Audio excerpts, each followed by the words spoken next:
Welcome, guys, to another episode of Gamers, Developers, and Scholars. I'm your host, Javier, director of Dream of Darkness, and joining me today are... Hey, I'm Charles. I'm a video essayist and general gamer person. Hi, I'm Ladyem. I'm a video game historian and a librarian, and also play a ton of video games. Hi, I'm Jack Orchard, and I'm an academic who is in the process of transitioning into game studies as a discipline. Hi everybody, I'm the Mexican trainer. I might seem a little weird being here, but what I do is I help people find their way into finding their lost identity. And this game, the director of that we're talking to, Dream of Darkness, is a very good. I really like the concept there because it really aligns with a lot of my values. So that's what I do. So yeah, hello everybody. Welcome, trainer, and you can do casual flexes all day long. Actually, I love that today we're commenting. Oh, Shelly, you just joined. Hi, can you listen to us? Yes. Just in time. Just in time. If you can introduce yourself, we're about to start. Awesome. What's your specialty? We have a new guest so that he gets to meet you. I guess what you would call either a sorceress or a warlock or witch, and I had often dabbled with witchcraft and the occult, so I have accrued quite a bit of knowledge on that. Oh yeah. I always like when you introduce yourself, Shelly. So today we're commenting 9 Hours, 9 Persons, 9 Doors. It's a visual novel from the Zero Escape series. I was surprised that it's actually from 2009. So I knew that this game, this was a re-release what I played on Steam, but I didn't know that it was already some years ago. So you proposed it, and thank you for changing a bit the formula, because after our genre-bending, mechanics-intense game, this was an interesting change of pace. So what do you find most interesting about this game? Why did you recommend it? I mean, as I've mentioned to you guys several times, like, this is in my top 10 games of all time. This is one of my favorite games. And I think that part of the reason, and you guys haven't gotten to it yet because we're very early in it, is that it does a lot of things in terms of like narrative and story, but also tying in the mechanics of it that are just brilliant. They're so well done, and it was something I'd never seen before. Obviously in 2009 when I first picked this game up. Mm-hmm. And it just still sticks in my mind of like, wow, what a game. What a game. That's so good. Oh, wow. And so when you guys were talking about the escape rooms, and when we were talking about Inscription and the Lost episodes and all that, I kept thinking about this game because it definitely has the escape rooms in it. Like, that's the gameplay mechanic. So I thought, like, hey, Poppy's gonna like this because it's all escape rooms and dialogue. But at the same time, when I was kind of tasked with, like, hey, you're the one who's gonna recommend this one, I was like, oh god, that's a lot of responsibility. Oh, come on. What am I gonna do now? And my thoughts were originally like, okay, well, it's gonna be 999 or Yakuza 0, and I figured that 999 was a better route to go on that. But yeah, this is legitimately one of my favorite games of all time. So that's part of why I recommended it. And it's great that you say at the time when it was released, it was very different. So is there an element that you can share with us that was so different at the time without going necessarily into spoilers yet? I can tell you that the way that it was released was originally on the DS, which Charles has mentioned. And it actually really utilized the materiality of the DS and how the game played on that, mm-hmm. To tell the story in a way that I had never seen. So it was a great way to actually like use the hardware itself, mm-hmm. Which was cool. Sure. I mean, you don't often see that. They're actually using the fact that you're playing it on this one specific console to tell your story. And they were able to replicate that in some ways with the way that they they have the different modes on the Steam version and the PS4 version, etc. But obviously, it won't mean anything to you until you get to the end. I look forward to that. So you have mentioned that there are different ways to play this. So far, I have played with the ADSL mode. I'm not sure exactly what's the difference between the two modes. I only checked out the other one very briefly. I wonder, how are you guys experiencing this game? At some point, like I was saying, I was tempted to check out the playthrough, but on the original platform. But I ended up going to Steam. It was faster. So how are you guys playing it?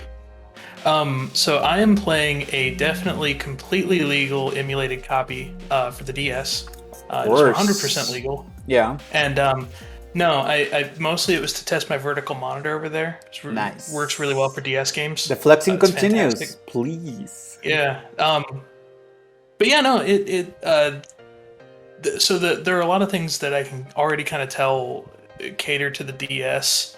You know, this is a series that was very clearly on there, and I didn't really bother messing around with the PC version, although I did read a few like reviews and a few people like on Steam forums talking about how like they improved certain things. I think they added voice acting and some stuff like that, which is not in the original. Oh, the original doesn't have voice acting. No, it doesn't. And they also cleaned up the sprites a lot. Like I've gotten to see some screenshots and stuff like that.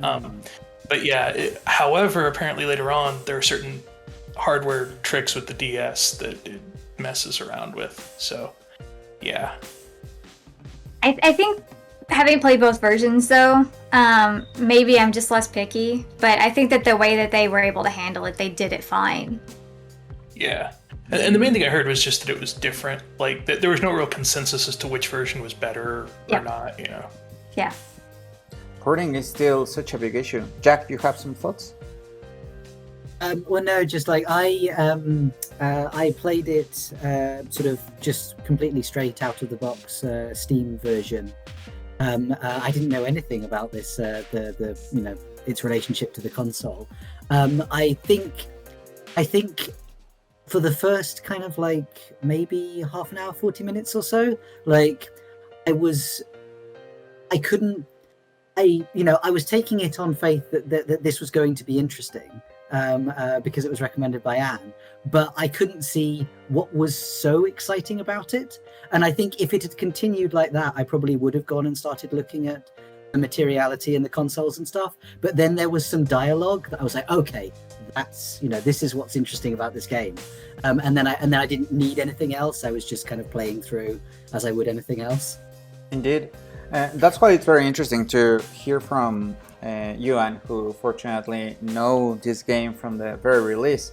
Because like Jack, I also at first thought that the narrative was the innovative factor of this game. For me, it was very refreshing to have the characters speaking between each other.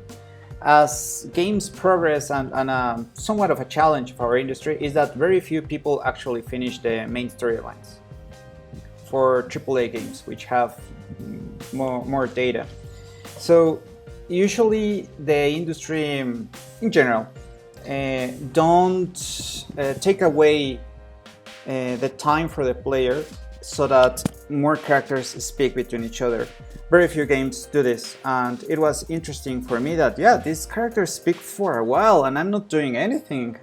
For me, I really enjoyed it, again, since I like dialogue, but I know that in the West, it's a bit of a risky bet.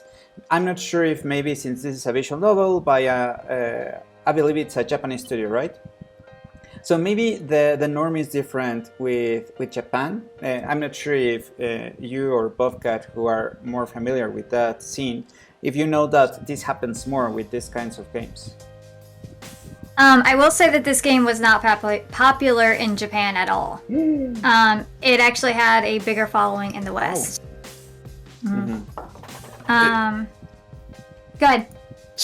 So I think kind of where I fall on that is a lot of Western games and Western devs really want the player to imprint onto the player character. That's why you get a lot of like mute protagonists and stuff like that. And so, one of the things that I've talked about a lot before is the difference between Western RPGs and Japanese RPGs. They both implement RPG, like systems based on old tabletop RPGs. But in Japanese RPGs, you tend to have a prescribed character. You are playing as this character, and you may get a few choices, but they don't usually affect much of anything, and you're playing out this story that's already prescribed for you. And it's more about how much you want to engage with it. Whereas with Western RPGs, it's very much about creating your own character and how your character would interact in the world. And I think that translates over to a lot of different genres. Half-Life famously has a completely mute protagonist, and the idea is that you as the player are the one being spoken to. And I think that philosophy of game design has been really pervasive in the West, which I think is why you don't see as many like visual novels and stuff like that over here. Indeed. Yeah, we have our conventions. At the end of the day, like you said in your recent video, Bobcat, I like that the most important thing is for us to enjoy ourselves, to feel some emotions. The mechanics, the way that this is achieved can naturally be in lots of different ways. In this case, I really enjoy that, even though naturally with the first room you have to quickly learn how to escape in a simpler puzzle and without the characters, without more characters to interact with. I really enjoyed that I was having a very fun experience when I met the other characters. And I was not doing something very intense mechanically.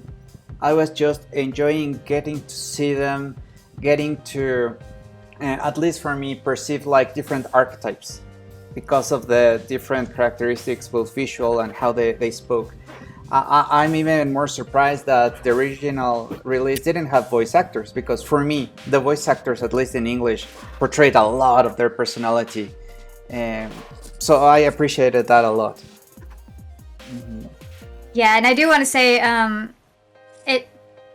the voice actor for Santa in this is one of my favorite voice actors that's out there right now, Sean Chiplock, and he's just like insanely good at what he does. And it's wild to hear him play a character like this because it's not what he normally does at all. So like I can hear twinges every once in a while of like other characters done, but I'm also like, this is not the style of character you normally play, but you're killing it. So it's wild because like they kind of went against like the archetype there of like what this voice actor normally does. So that was also something super cool for me. Anyway, I love Sean Chiplock. He's great. I believe that I also recognize another one of the actors. I'm afraid I don't know his name, but I feel like I heard him in Mega Man Legends 2 as Clyde. So the Prince, I believe, is that actor. And oh my god, it's been so long. Sadly, in the West, voice actors, it is very hard to break into that industry. There are many areas in games that is very hard to break into. Voice acting is one of them. So it had been quite a while since I had heard that actor. I mean, Mega Man Legends is also, I believe, from the 2000s, something like that. So I enjoy getting to hear more of not only the voice actors, but that aesthetic, even the sound design. It, at least for me, portrayed some of the sounds of that PlayStation era, something like that. I enjoyed even the menus. Now, I have seen that there are different ways, I believe, to experience the story. So there was this ADSL mode, which I have the impression that it is like a summed up version of the story. Which is the other mode? I don't know what it's called, but there's basically like a descriptive like novel type mode, and then there's the more like like dialogue heavy mode, and the two versions exist for a very, very, very important reason. Like a in-universe reason, or an accessibility? Oh, an in-universe reason. An in-universe reason. Whoa. Okay, so it's cool to like switch between them both to see how it differs, like in certain things. So one, you'll get a lot more description on what's going on. Have you guys experimented with these two versions, or you haven't? I thought the novel version was just like the how to check previous conversations if you missed stuff. That's what I was using it for. I didn't twig that it's going to have some deeper significance. I know, right? Yeah, I also got that sensation. I wonder if they are being cheeky by intention, not highlighting too much that you can get another version of the story? Because I recall that at the very beginning of the game, I did get some explanation of that button, but it was not very big. It was not too deep. What I can say is that the game absolutely rewards multiple playthroughs and exploring the game. I've gotten a little bit farther than you guys. Yeah, there's definitely stuff there. One of the things I really like about the character interaction, though, is that it presents. So at multiple points in the game, you have to choose who goes through these doors and who solves puzzles with you. And one of the things I really like about this game is that it uses both a logical approach of, you can decide who's going to be maybe the more beneficial party members or stuff like that. But as you get to know these characters, you can also choose the party members you like, and the party members who you kind of want to succeed. And I'm always a big proponent of that, because on the one hand, you miss out on about half the game, but on the other hand, there's another half of the game that you can go back and play by choosing these different things, Sure. And there are a lot of different endings. But I like the idea of, like, for example, the character of June really pushes Junpei and June together throughout the story. And so there are plenty of opportunities where you might, say, side with her, even when the logical game side of things would tell you, maybe you should do something else. And so I love when a game kind of plays with that. I look forward to getting to that part, to being able to choose my party. Well, so in the very beginning of the game, you choose whether you want to go through door 4 or door 5. Yeah. That's choosing a party. Completely changes Yeah, everything. that one time. I got the impression that the canon was going with June, and I did feel like it was a good choice. So far I have only chosen that, but I like hearing that apparently another choice was possible too. Yeah. There are a lot of different endings, and if I recall, you can't get the actual true ending the first playthrough anyway. You have to play through at least once in order to get the true canon ending. I look forward to that because replayability, and potentially with a factor of something text heavy, or that this other way of playing that is like a novelization has an impact apparently for replay value. I enjoy that. And there are very few games that, let's say, put that front and center. Usually, sadly, it's called the lore and it's more of a background thing in many games. I like that here I will be able to check it out. At the same time, I have to say that sometimes the dialogues are a bit wordy for me. It's not just my style. I understand that it is like a stylistic decision. In contrast with, I always forget, Charles, what's the name of that game that we played of the plague and the Pathologic. In contrast with, let's say, Pathologic, that I always felt like we need some editing here. No, here I feel like there's an intention, there's a reason. I like that even the characters, when they were trapped in this room with a lot of meat and with ice, there was a reason why they were going on their tangent, and they were talking about the gas and the different temperatures and the chemistry of it. I could feel it, and I was curious, even though it was funny that they were going into that tangent when they were about to freeze. It was good humor. I enjoyed it. So I want to see if the novelization goes way too heavy on that kind of tangents, or if there will be something else. I will also say it's like a stylistic choice that, like, Uchikoshi is a pretty dialogue-heavy type of developer. Like, that's any game you play that's an Uchikoshi game, like, it's gonna be like that, period. So, like, if you play, any of the games that come after this, even if you play the, it's the Go-Getters Club, World's End Club, there we go. Like, that's just how it's gonna. The Somnium Files is the same way. He's just a very that's his wordy style. Human. That's a style. Yeah.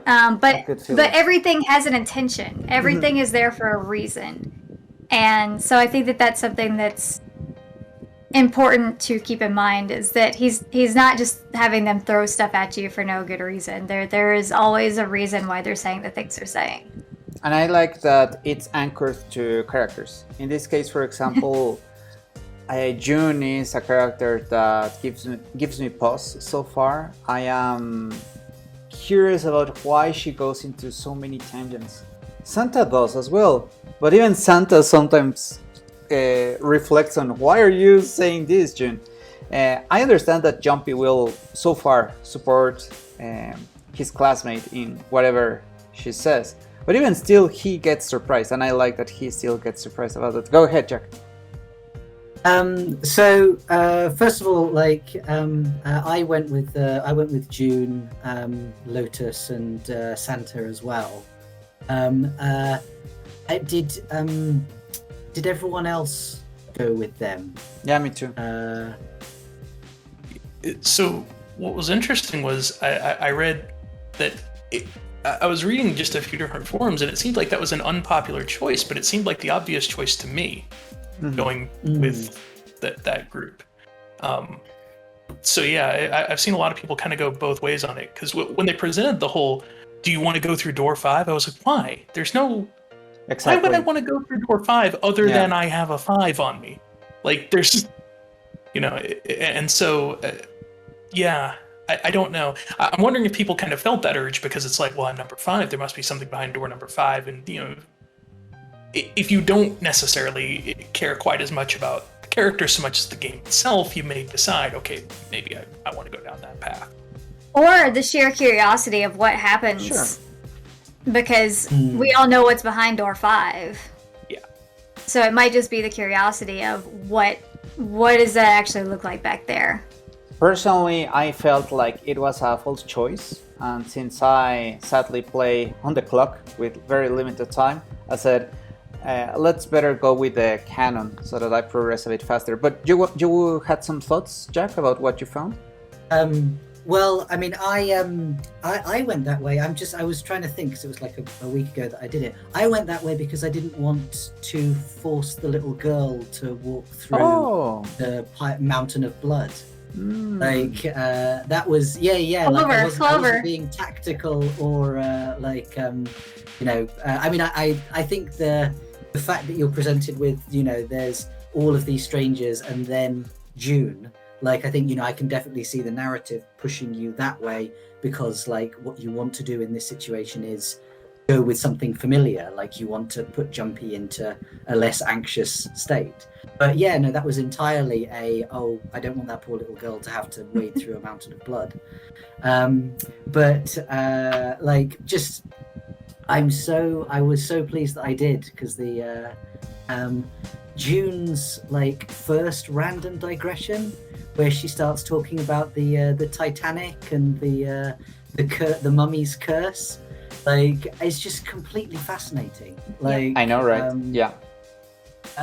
Like, I absolutely love the way that the game with like this, the sort of the curse, and then the discussion of like automatic writing and what was it called? The like morphogenetic field, like that the game seems to be kind of systematically kind of throwing, and the dry ice thing as well, systematically throwing all of these different modes of analysis and like sort of rational or irrational systems at you in this kind of totally disorientating way. And I just thought it was, I was really, really taken with it. So that's why I want to know what's down the other line, to see if the other characters like do this. Maybe like that. Interesting. I will say I had issues with the history in this game. Well, so history's not supposed to be correct. No. The mummy thing is an urban legend, but I can deal with that because it's fine. It was more whenever they started talking about the gigantic. The other Olympic class ship was the Britannica, and maybe that'll come back. Maybe there's a thing there in the story. But the thing is, they applied the exact backstory of the Britannica to this ship called the Gigantic, and the Britannica actually did sink during World War I, in the Aegean Sea, and so that took me out of the experience a little bit. I was like, why aren't you calling this to Britannica? That was the other third. I know that I'm probably the only person who ever played this game who was bothered by that, but it did bother me the entire time. No, I noticed it, but there's a reason. It's fine. Okay. As long as there is a reason, There's I'm always not a withhold my reason. anger. I got the sensation. I mean, I think. Go ahead, Jack. Go ahead. Well, just I think the unreliability of what the characters are telling you seems to be kind of a part of it. Like, Exactly.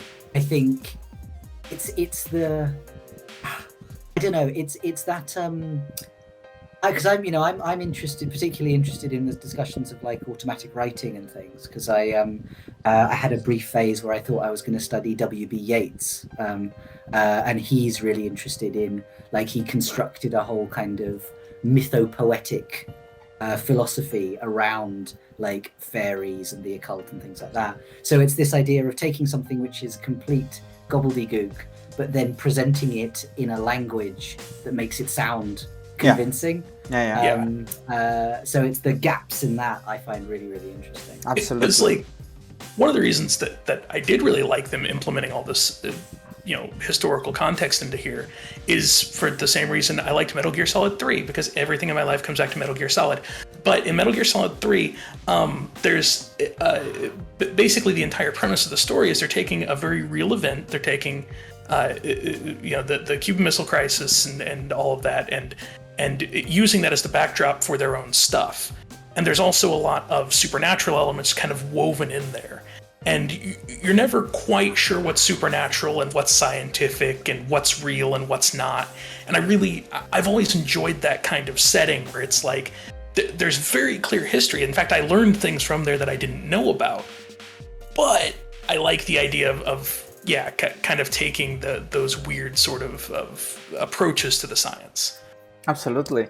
That's why I also wanted to check, like you have verified for us, Bobcat, what was the name of the sister ship? Because I recall that there was one.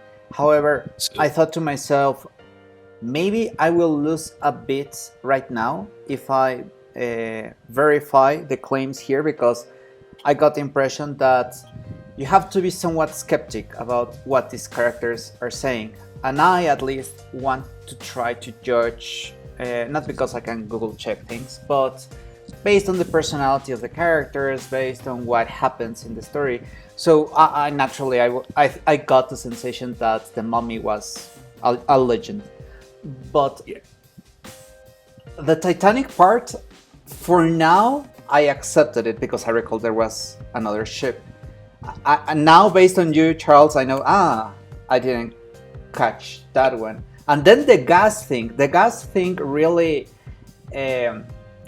got me thinking, because the science of it, I know that it is real, but they used Fahrenheit degrees, so that really threw me off. I was like, I know that this should make sense, but the degrees don't make sense to me.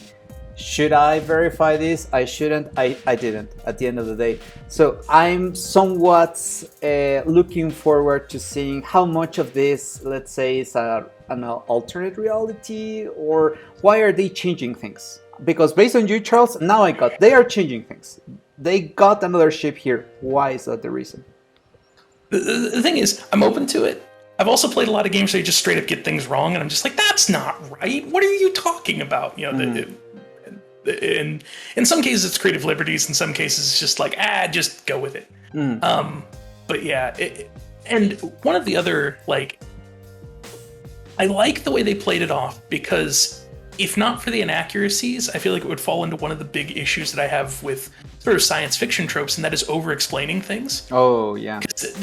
The thing is, I know that authors think they sound clever when they're like, I'm going to take this weird theoretical physics concept that theoretical physicists barely understand, and I'm going to adapt it into my story. And the more you explain, the deeper of a hole you dig, because it presents more and more questions.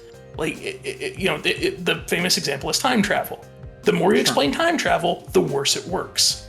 The best portrayal of time travel in any media ever is Bill and Ted's Excellent Adventure, because they don't explain it, because time travel works in a fairly consistent fashion, You know, or like Back to the Future, where it's like, I don't know, it's nuclear powered, I made a flux capacitor. How does it work? Who knows? You go to 88 miles an hour. Why is it a DeLorean? Because that looks cool. Why does it 88 miles an hour? To build dramatic tension. Stop asking questions, go watch the movie. Whereas, like, if you have somebody trying to explain all of the physics behind shifting mass and coming up with the fourth dimension, it never works. And so, like I said, I like the idea that these are characters who are spouting off things that are kind of half remembered, and maybe it's an alternate reality, because it feels almost more real in that way. Yeah, there's a texture that, at least for me, it portrays more or less that these are people go into tangents instead of the pristine dialogues that some especially movies sometimes have. I like that they are telling me a bit about the personality of some of the characters so far. There is, I believe, number one, the one with the number one bracelet, who I like. He is straightforward so far. Ace. I like that he is straightforward. The prince, who should have a limitation by being blind. I like that so far he has been somewhat surprising, because he is the one that has the letter. And it was on Ryle. Oh, I love that it was on Ryle as well. Yeah. So it's not that much of a limitation, of the apparent limitation that he is blind. I want to be constantly surprised, especially if I have to be on my toes, expecting who of these is potentially an unreliable narrator. And it's just enjoying our theories, Well, the thing making is, fun of our theories. I wound up so I played this a little bit back when it first came out, but I didn't get far into it. But now that I'm playing it, I played it after playing Danganronpa, and it's such a similar premise that I'm like, I don't trust any of these people. These people are all gonna kill me. Oh. Now those two work together. Now those two have a studio together. The guy who did Danganronpa and Uchikoshi, they're studio together now. Yeah, you tell me it wouldn't fit that they go into Zero's office and it's Monokuma under there. And he's just like, yeah, no. Oh, I hope that there is only like one traitor. Actually, we already got one guy who was not necessarily unreliable, because from the very first time that we get to meet him, he's like, I want to get out of here and I will kill you. So there was no even moment for, I don't know, changing sides. He was straight up evil. We don't even know like the ninth man's name at this point. Like, he's just the ninth man. Yeah. Like, we know nothing about him other than he was there, he wanted to go, he's dead. Yeah, but I want to trust the other guys. Even though it's hard, but I want to. I'm so hopeful. That's my way of playing. The other thing was they introduced that digital root thing early on. And so you kind of start to realize the limitations of that, the limitations that have been put on the scenario. And those become more important later on. But you have all the different doors, and your digital root has to match the number on the door. Well, if you're stuck with a 9, that means that your numbers all have to add up to 9, 18, 27, or 36. And so that's kind of an interesting thing that I like that goes on later on. And I like that even more when I actually enjoy being around these characters, where it's like there are sacrifices that are actually going to have to be made from characters I like. Right. Did you get that, Charles? Your remarks are so smart that you got Discord flexing. It's a new reaction that we have now.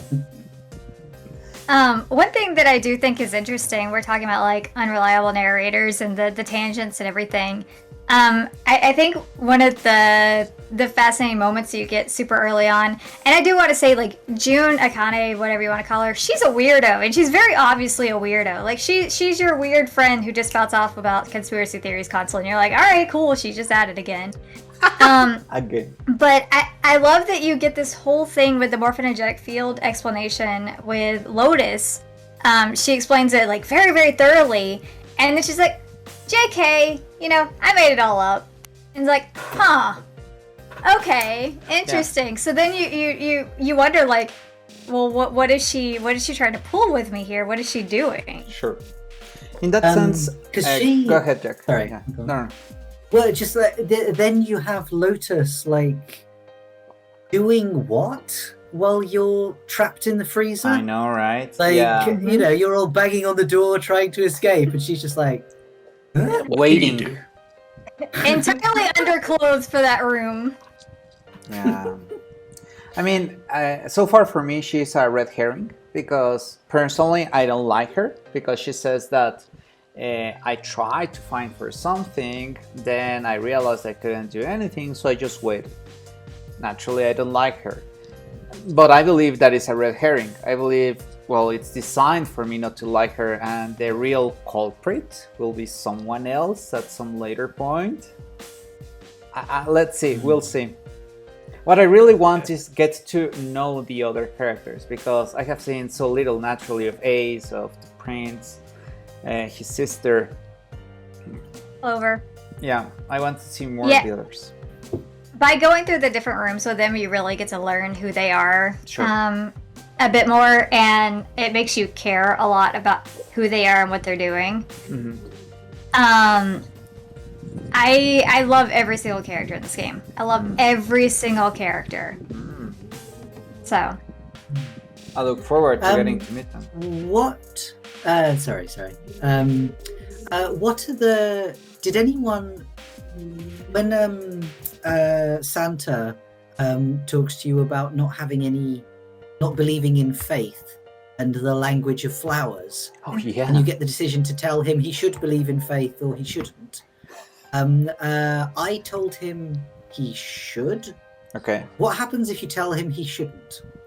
Well, the option is when he gives to you the bookmark, right? yeah, the bookmark. Oh yeah. You take the bookmark. Yeah. You can take it or leave it. That's the one. So you left it. You told him that you didn't want it. I took it. Oh, okay. No, I took it. Okay. What happens if you don't take it? Because I have taken it too. I don't remember. I've avoided spoilers, but I do know that it factors into at least one of the endings, whether or not you take it, because it plays into something later. You can use it at a later point. Yes, you're correct. Yes. I look forward to that. I like that I know there is a risk of disconnection because our characters, like we have mentioned, go into tangents, and there is a time limit. But in universe, there's a limited 9 hours, right? I believe, for you to get out of the ship or you will die. And these characters talk a lot, even from mommies to whatever they want. So there is a risk that sometimes I will feel, how are you saying this if we have limited time? But so far, fortunately, I know that it is for dramatic reasons that we have this limited time and that it's not an in-game resource, fortunately. So that has allowed me, at least so far, to really enjoy the dialogue. There's another game, there is Telling Lies, a more recent game, that again, it's very story driven and has a limited time. The limited time, again, is only for dramatic purposes, but they did include an in-game resource. You can see there how the time is, you're running out of time. The developer, I was able to speak with him. He told me that it's a false clock because it will never really reach out to zero. It will always give you enough time. And a very important complaint by characters is that they were racing through the story because they were always worried about that clock. So I like that here, even though there's mention of this limited time, I don't have any indicator at any point so far about the limited time, because otherwise I know that my mammal brain would get worried, and right now no, I'm just enjoying the tangents, fortunately. A puzzle game visual novel thing just doesn't lend itself well to a time limit anyway. Like what worried me more than the 9 hours, I didn't figure it would let that expire, but was the 81 seconds when you go through a door. I was thinking, am I gonna have 81 seconds to solve these puzzles? Am I gonna have 81 seconds to read through this dialogue or whatever? And it turned out no, that's always in cutscene, and then you go through and you solve your puzzles. Yeah. But yeah, in general, I'm not a big fan of timed sections in games, because it always either winds up that you give people so much time that they're never gonna run up against the limit, or you give them so little that it feels like, okay, well, I'm doing my best here, but there's really only so much I can do within the confines of what you've given me, you know? For example, I actually heard somebody complaining about Sonic Mania, And the original Sonic games, you had a 10-minute time limit on every level. Who has ever taken 10 minutes on a Sonic level? Honestly, really, like, you don't. Gotta go fast. Sure. But with Sonic Mania, they lengthened the levels because you didn't have those constraints. And so people would actually at times run up against that 10-minute time limit. And so it kind of shows how even with that same restriction, it either presents no problem whatsoever and you never even think about it. I have to be honest, when I first heard the complaint, I didn't realize Sonic levels were timed, or at least I didn't remember it. But, and so that's always the issue with it. And so to my mind, the better way of doing it is organically upping the stakes and creating tension, as opposed to just saying, boom, 30 seconds, do this, Yeah, or at least it being like an in-game resource. In this case, for example, I like that it is only something that has been mentioned via dialogue, and that gives, let's say, enough urgency in the narrative, so that the stakes are high, so that I actually care about getting out of here instead of just chilling with these interesting characters. But it's not that big of a problem that it doesn't allow me to really enjoy playing when my real life is tense enough. Yeah, I have too much anxiety I- for time limits. Yeah. Go ahead, Charles. No, go ahead, Jack. Well, I was just going to say, like, I mean, I think I found not with the same degree that like an actual sort of ticking clock would do so, but I found the music and the framing of like the first room with the water coming in and the being in the freezer, like I wasn't rushed, but like I wasn't able to forget that I was in a stressful situation. I thought that worked quite well. Sure. Yeah, there's been a good change of the tone for the pieces. Yeah, I like the ship is elegant. It is pristine but abandoned and with some blood. It is an economical aesthetic in terms of development because they're mostly chairs and that's it. And still, it does build a small mystery to me because it's a big ship. So how come this guy got it? Are we really in a sister ship of the Titanic? I want to see of it. I like when with minimal elements we get an interesting mystery because it is somewhat hard to do. Yeah. So what the setting really made me think of is there's a Netflix series called High Seas. I don't know if you've seen it. It's like so it's Spanish language. It's got the lady from Pan's Labyrinth as the protagonist, but it's a kind of Agatha Christie style locked room mystery on like a 1930s cruise ship. And like the sort of the juxtaposition between like horrible murders and conspiracy and stuff with this kind of very, very lavish. Because, I mean, obviously because of the connections with the Titanic, like this ship really feels kind of like sort of, turn of the century, that sort of aesthetic. So I just, I'm seeing all of that aesthetic stuff as tying it in with that kind of the cozy crime genre as kind of creating this very lavish space. In that show, the ship and all of the characters are from that period, right? In contrast with here, that this is an in-universe old ship. Okay. Yes. Yeah. And one of the interesting things is I like the fact that they chose the Gigantic or the Britannica because it was originally envisioned as a luxury liner, and then it was actually so the real life Britannica was converted into a hospital ship. And there's something inherently creepy about hospitals people don't like, and when you kind of combine that with a lot of people have that fear of the ocean and being within the confines of the ship, there's nowhere you could really go because you're in the middle of the ocean. And so I like that it builds that tension very effectively. Like, it's a very effective setting because it gives you a diverse set of things that you can go and do. There's obviously going to be a restaurant on the ship. There's obviously going to be dormitories. There's obviously going to be a hospital. And so I think that using real life inspiration to create an environment that would already be extremely varied, it does them a lot of favors with that. And it lets them, it can be scary over here, it can be a mystery over here, it can be more of a lighthearted puzzler over there, all within one setting that feels, it feels coherent. Yeah, great point, Charles. In that sense, I also enjoy, for example, trains, because they can also allow you to have in different cars lots of different things. And I believe that in this game there is an intention, since fortunately there's like a puppet master who for some reason chose this ship, which was, I believe, a big effort to get it. I want to see what was his reason for this. Are there personal stakes? I like that June so far has asked that. Like, is it someone from our school? I mean, there's a somewhat of a childish theory, but it got me thinking that, yeah, there must be someone who on purpose chose some of these characters, because it is very hard to get at random these two schoolmates who for years hadn't seen each other. So I want to find a connection with this puppet master. Also, I mean, I think the kitchen having the plates laid out on the side and then some of them in the sink.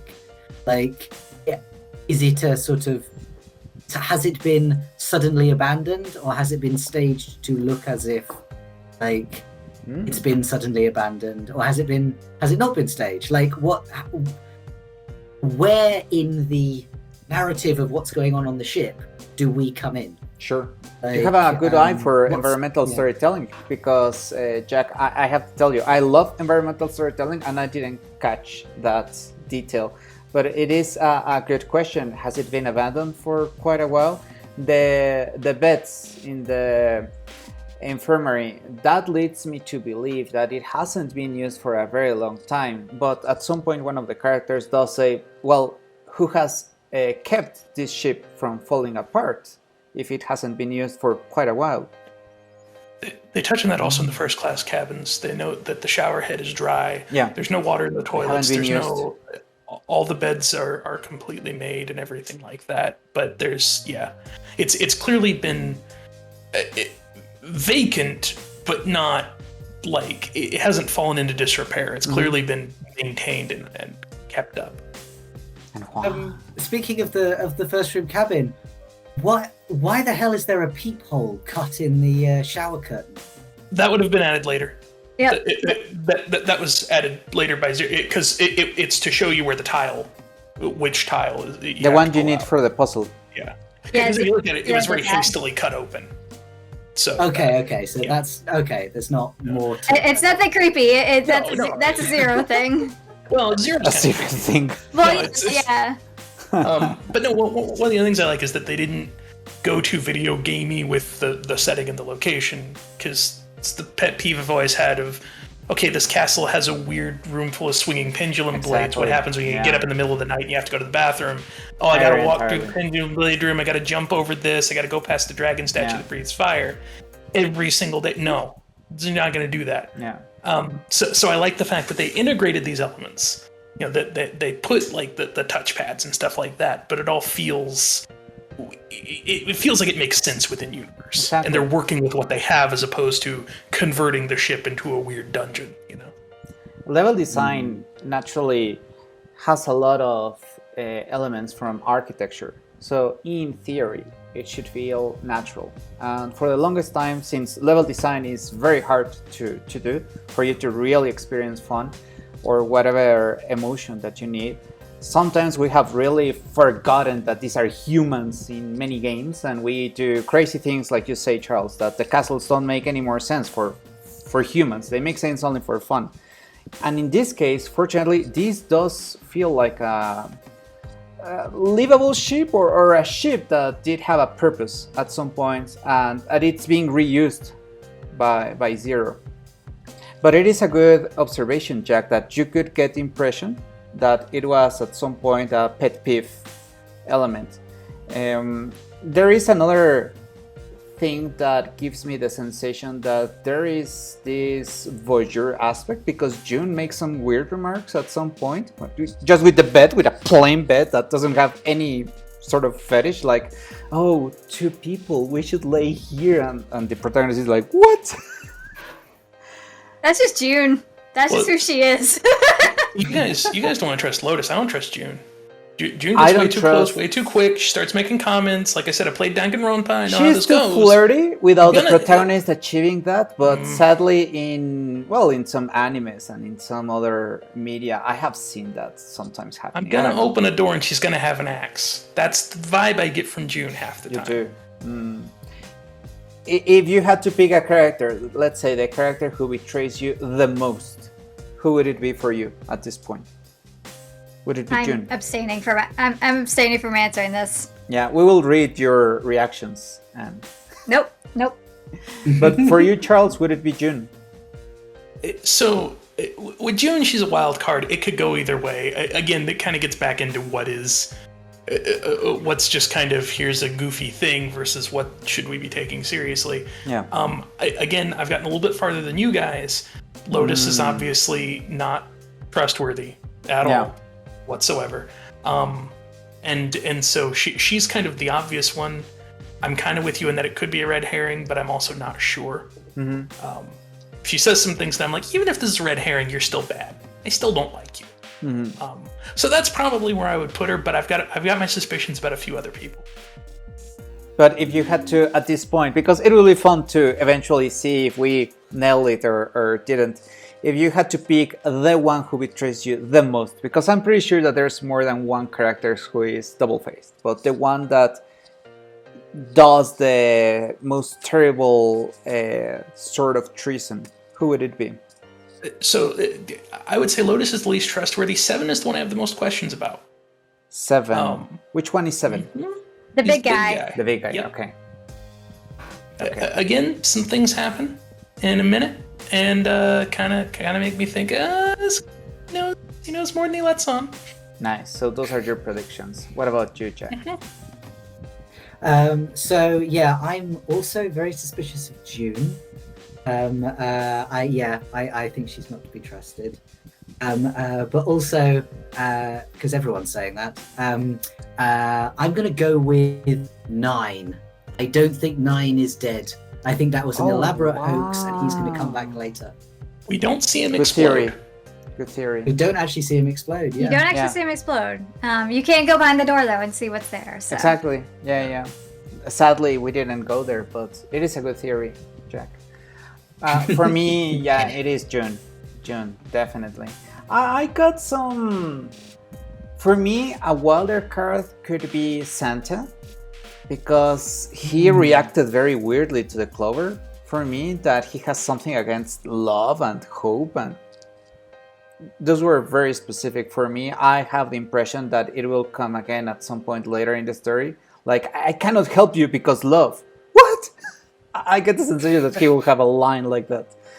So I gotta be honest, I couldn't take Santa seriously. The whole time whenever he was talking, I was picturing like Shadow the Hedgehog or somebody like that. It's like, ooh, I'm the edgy guy, I got the spiky hair, and I don't trust love. Yeah. I'm morally ambiguous. I'm like, no, guy. He's a bit try-hard. Santa is like top tier character. Santa is top tier.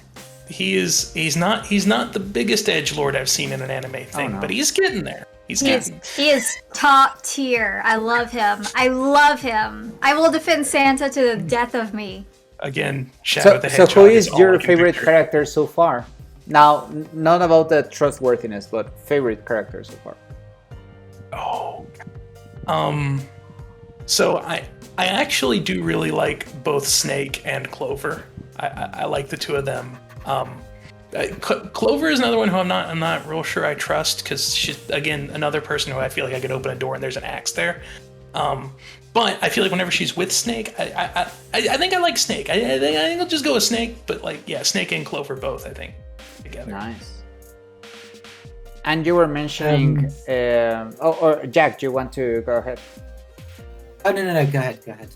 But I wonder, would it be for you and Santa? Is that your favorite? No, Santa's not my favorite. Yeah, go. You can tell us. It's not a spoiler. Santa's not my favorite. I love Santa. He's very, very top tier. If I were to pick favorites, I mean, Junpei is obviously like one of my faves. I love Junpei, the protag. But if I were to pick favorites out of the other cast, I would go with June and Clover. Okay. You were saying, Jack. Jack, I want to hear what you have to say. Well, I also think June. I think she is both the most suspicious and like one of the most interesting. Like my eyes lit up at all of the weird pseudoscience stuff. I thought that was great. That's very enjoyable. But I really like Prince. I think he's really, really interesting. And yes, the whole detail about him being the blind one who has the most insight at the beginning, I think really, really interesting, and I can't wait to see what happens with his character. Yeah, exactly.